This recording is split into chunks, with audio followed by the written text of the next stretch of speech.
Hello and welcome to my channel. I'm Michael and today we are reviewing Thor's hammer, or Thor's Mjolnir. I hope I'm saying that right. Probably not, probably butchered it, but we'll move past that. If it's right or wrong, let me know in the comments. I'm open to finding out if that's the correct pronunciation of that or not, but I hope it's right. This is set number 76209, has 979 pieces, and is part of the Lego The Infinity Saga from Marvel Studios. The box, as you can see here, just fits in frame. It is deceiving. I did not expect the hammer to be this big. Even with the box, it is a bigger box.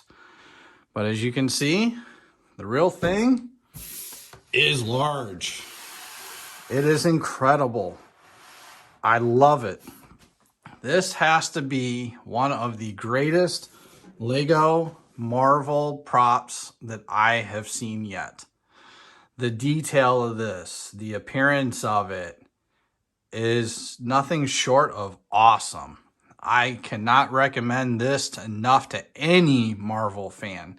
If you're a Marvel fan, you gotta have this. You can see the handle uses some rounded pieces that give the hammer the completely round appearance like a handle should.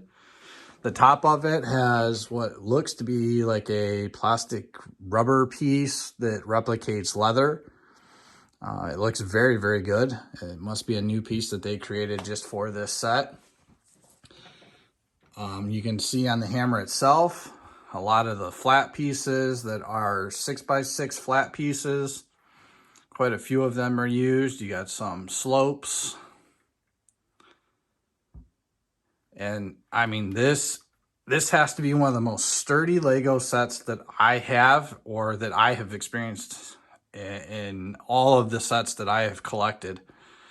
The amount of technique that is in this handle is amazing. I would say half the amount of the pieces in this set literally go into forming the handle and into the hammer part.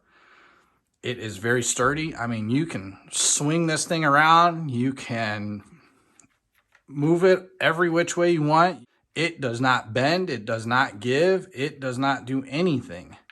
The one thing I have noticed is if you do grip the hammer a little bit tight, as you can see here, some of the curved pieces do come a little bit loose, but it's no big deal. You can just push them right back down, no problem.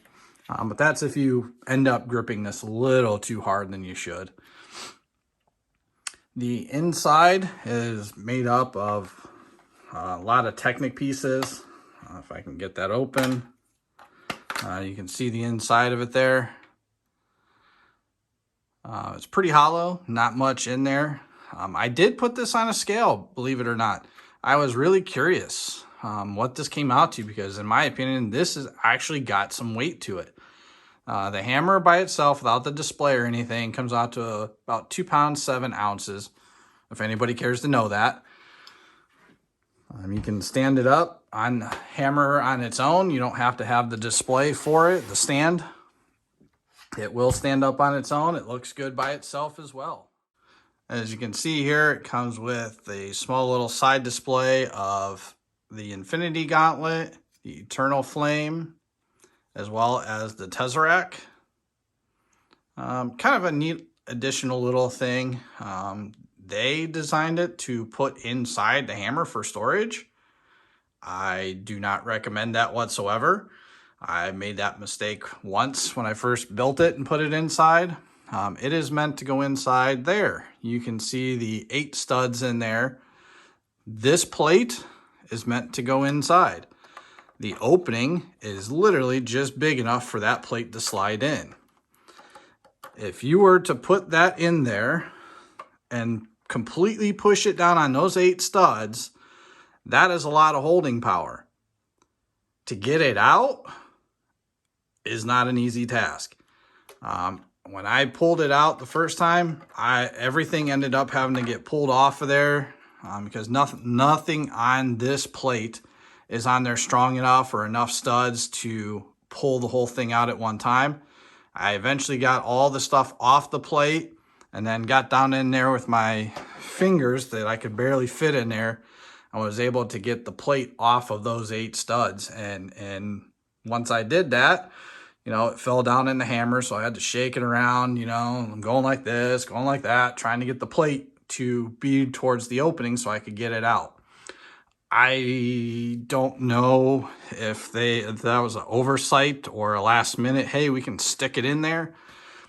I don't recommend putting it in there because if you do want to put it in there for storage and maybe you want to use it as a little bit of a prop and move it around, I probably guarantee it that something here is going to come loose off of a single stud here and be flopping around inside, making all kinds of noise in there. So I don't recommend putting it inside the hammer. I personally am just going to display it off to the side and leave it as it is. The actual display stand for this is actually very, very neat. You know, it gives the appearance of like broken rock and jagged rock. And I'm assuming that the blue translucent pieces are to replicate kind of lightning going through the rock. Comes with Thor. And the neat thing about Thor, he comes with a hammer, but he's got the two-faced Thor. And on the back of him, if you can see here, he has the lightning eyes. And, you know, the hammer, while it's very easy to put on, it is also easy to not put on correctly. I've done that a couple of times and it fell over, but no big deal. It just sets right in there. It does not lock onto anything. It literally just rests up against some of these roof tiles or sloped pieces here. And the round part of the hammer just fits right down in here and just rests perfectly on there. And you can see right there, see how I just did it there. There you go. And now it's sitting properly.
It retails for $100 in the US. This one in particular is only available at the Lego store, online at lego.com, or Target only. And I highly recommend this set for anybody that is into Marvel and is looking for a very, very nice display prop set. Any questions or comments regarding it, please leave them down in the comments below. Like always, like and subscribe, and I will see you in the next one. Thanks.